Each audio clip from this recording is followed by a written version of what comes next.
Have you ever looked at the signal bars on your phone and wondered who put them there? In the United States, there are people who climb telecommunications towers hundreds of meters high just so you can make calls, send messages, and watch videos. They do not work in a cool, air-conditioned office. Their office is a cold, narrow steel frame shaking in strong winds. On their backs are safety harnesses, metal tools, equipment weighing more than 20 kilograms, and the pressure of knowing they cannot afford to make a mistake. Just one slipped foot, one wrongly clipped hook, or one sudden gust of wind can turn an ordinary work shift into a disaster. But every day, they still climb up there. Because if they do not, millions of phones could lose signal. This job is called a telecommunications tower climber, or simply a tower climber. And this is one of those jobs where just looking down is enough to make many people want to quit. A telecommunications tower climber is someone who works on very tall cell phone towers. In the United States, they are also called tower climbers or cell tower technicians. Their job is to install, inspect, maintain, and repair signal transmission equipment. This equipment can include antennas, radios, coaxial cables, or fiber optic cables.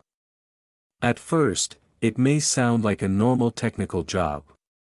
But the difference is that they do not repair machines inside a closed room. They have to climb steel structures that are tens of meters, hundreds of meters, and sometimes even more than 600 meters high. Up there, they have to keep their balance while using their tools with extreme precision. Every phone that has signal and every call that gets connected may be thanks to their quiet work. So this is not just a job repairing cell towers, it is a job that keeps the entire world below connected. Once they have climbed the tower, their real work begins. They are not just standing there to check a few bolts. They have to install large antennas that help phones receive signals. They replace damaged radio units, which are devices that transmit and receive signals. They pull, connect, and secure long coaxial or fiber optic cables. Sometimes, they have to lift parts weighing more than 20 kilograms using special ropes and pulleys. Every movement has to be slow, steady, and precise. Because at that height, even a falling tool can put the people below in danger. After the repairs are finished, they also have to test the signal quality. They use specialized equipment to measure the antenna's transmission line. They also check whether there is any interference that could reduce network quality. Besides the equipment, they must also inspect the structure of the tower itself. If they find rusted steel, loose bolts, or problems with the guy wires, they must report it immediately. In simple terms, they are the people who repair, inspect, and protect the cell towers most of us almost never notice. Thanks to them, calls do not drop, messages get sent, and mobile internet keeps working every day. The first reason tower climbing is dangerous is the height. Some towers are only a few dozen meters tall, but others can reach hundreds of meters into the air. When you stand up there, the ground below looks as small as a map. For many people, just looking down is enough to feel dizzy. But tower climbers are not allowed to panic. They still have to stay calm, keep climbing, clip in their safety gear, and repair the equipment with precision. The second danger is the wind. The higher you go, the stronger and more unpredictable the wind becomes. A sudden gust can shake the body and cause the hands or feet to lose balance. The third danger is heavy equipment. They do not climb with empty hands. On their bodies are safety harnesses, tools, cables, radios, and many metal components.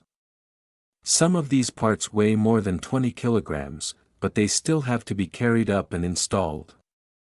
At that height, even a falling wrench can become an extremely dangerous object. The fourth danger is the weather.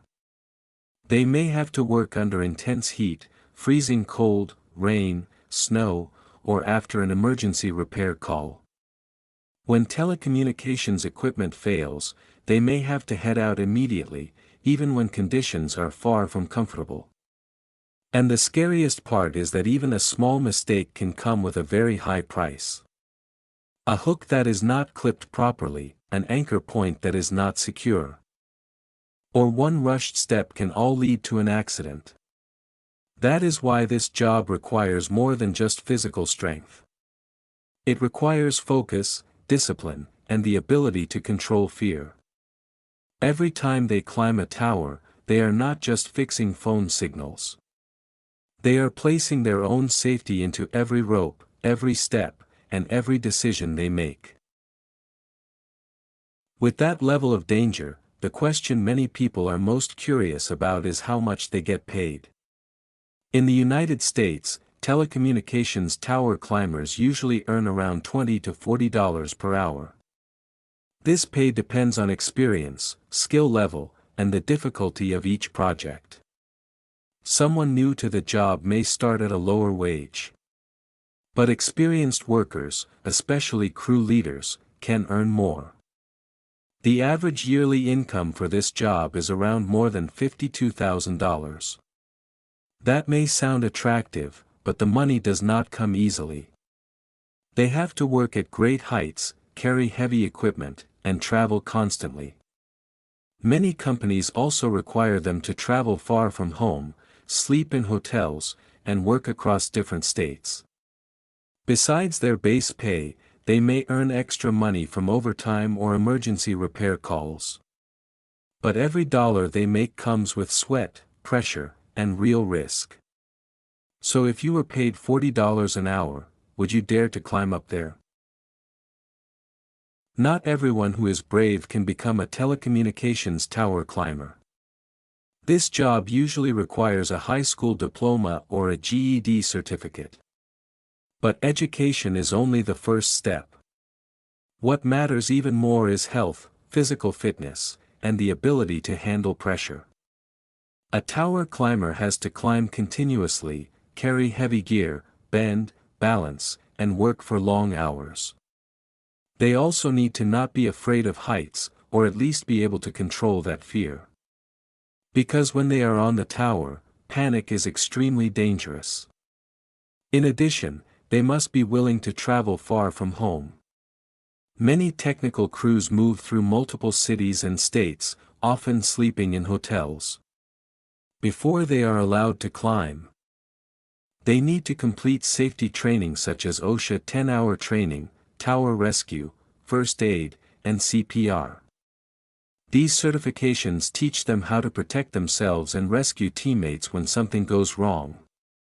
So this job is not for people who simply enjoy adrenaline.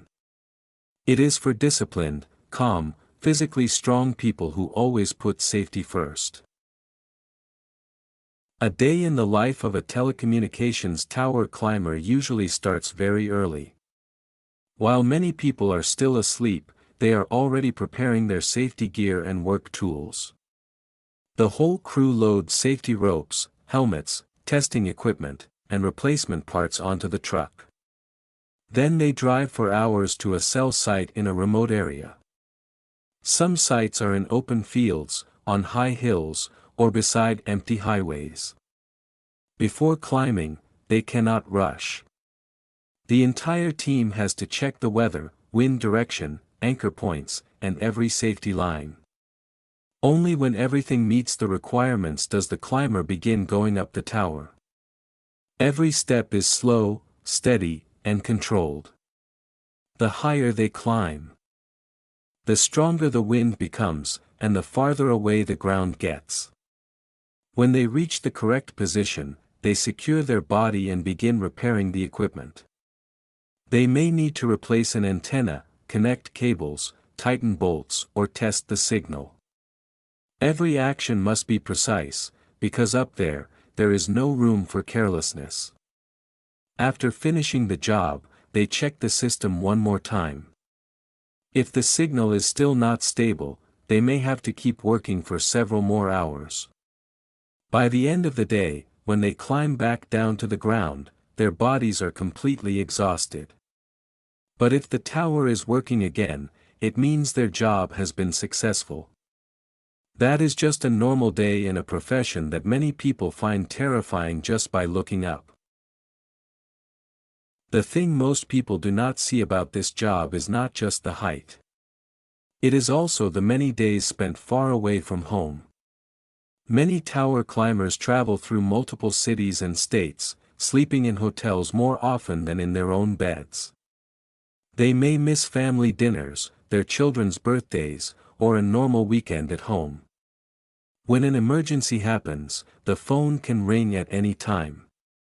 And they have to be ready to leave immediately. From the outside, people only see a few signal bars on their phone screen. But behind those bars are sweat, exhaustion, and the pressure carried by people working high above the ground. They have to trust their teammates, because one right decision at the right moment can save a life. Some days, the job does not end until after dark. They climb down in silence, completely worn out, yet almost no one knows their names. This job is dangerous, lonely, and rarely noticed. But thanks to them, our modern lives stay connected. At first, tower climber may sound like just another technical job performed high above the ground. But once you understand it, you realize this is a job of strength, courage, and discipline. They climb to places that most of us would be scared to even look at.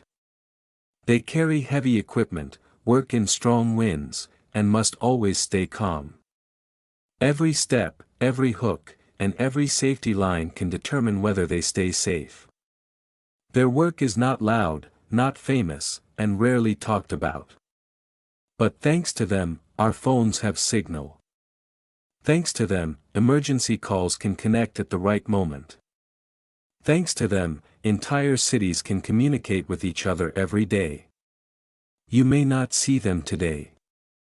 But somewhere on a tall tower, someone is still working to keep the world connected. So if you were paid $40 an hour, would you dare to do this job? Leave your answer in the comments below. And do not forget to follow the channel to discover more strange, dangerous, and little-known jobs in America.